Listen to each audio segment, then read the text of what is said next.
Well, hello, guys and girls. I've been doing a few movie reviews on Facebook for a while, and I thought it was time to just change tack and do something a little bit different, and to do a review for YouTube for once. So me and my friend and his wife, we all went to see The Batman, directed by Matt Planet of the Apes Reeves, and he also done Cloverfield, obviously. This is his incarnation of Batman. 3 hours, guys. I hope you have buns of steel for this. It's a long film. It's Titanic long.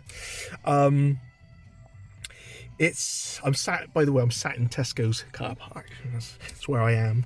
It's nearly, it's 11:15 at night as well. Yeah, we are living in very dark, unsettling times, and I think it's time for a superhero to rise from that darkness, to be born in the darkness, and to be raised in the darkness. That's my really crap Tom Hardy Bane impression right there. So the Batman has come at just the right time. Boy, hasn't he just. Robert Twilight Pattinson is the Caped Crusader. Is a bit, not sure. Eat my words, pretty damn good. You had Lenny's daughter, Zoe Kravitz, as well. She was Catwoman. You had Andy, my precious Smallville Circus, as Alfred Pennyworth. You had a completely unrecognisable Colin Farrell, who was superb as Penguin. I really want to see more of him. And we had my twin, Paul Dano. If you ever wanted to know what I look like in a gimp's mask, the Batman is that film. So basically, this is very much an origins tale. It's a little bit like how Todd Phillips went with the Joker. We're sort of bringing Batman back to his birth, basically, to the very beginning of his crime fighting. Again, I know some of you may say, again? And the story is, there's been a series of murders. A lot of top political figures are being murdered by a killer calling himself the Riddler. And it's at the Batman and Commissioner Gordon to basically solve this crime, or this riddle. This is a dark film, guys. You know, would you like some grit in your Gotham? Well, yes, please. Yes, I wouldn't say no. Would you like your Batman to be inspired by David Fincher's 1997 masterpiece 7? Well, don't mind if I do. Would you like a dash of ultra-violence? Well, shut up and take my money. All of this was delivered in spades, all 3 hours worth. And it's a very, very gloomy, gothic, dark, grimy movie. I mean, it's everything I would have wanted from a Batman film. I mean, is it as good as The Dark Knight? I just don't know. I think it's up there.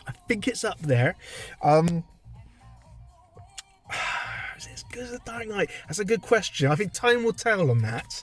I think it was a masterpiece. A few scenes could have been shaved, I thought. And I said, I thought the casting was very tasty. I thought Robert Pattinson had a surprisingly commanding presence throughout. I thought Paul Dano, as usual, brilliant. I love Paul Dano. I've loved him ever since War and Peace. He was great in Prisoners. He was fantastic. He was Brian Wilson as well in the Beach Boys biopic. And he plays evil brilliantly, does Mr. Dango. I don't want to give too much spoilers away.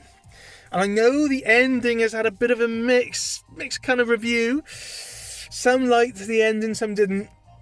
I think that's up to the public to be the judge of that. We have a glimpse of a future villain. Very exciting stuff. And all in all, that's just my hand, by the way. All in all, I loved it. 3 hours, though, it's a long old film, and you're definitely getting your money's worth. But it's just how I wanted my Batman film to be filled with nightmarish imagery. I mean, it's not a superhero film, guys. This is a horror. And there's a lot of images that will just stay in the brain for a very long time.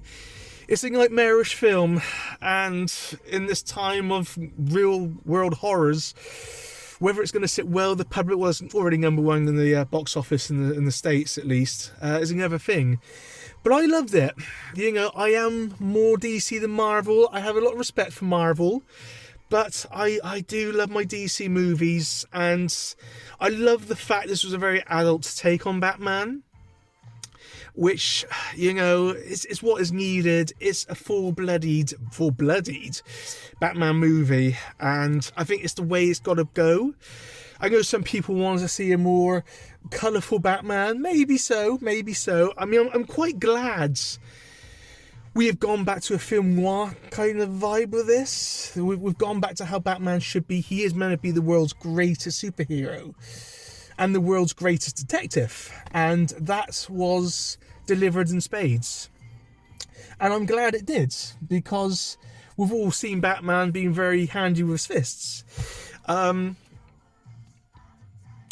it was nice to explore more the detective element. It's a great film. If you're expecting rainbows and unicorns, though, don't watch. So for me, it's a 10 out of 10. There's some heavy hitters coming out. I mean, barring a nuclear apocalypse, I hope we'll get to see them all.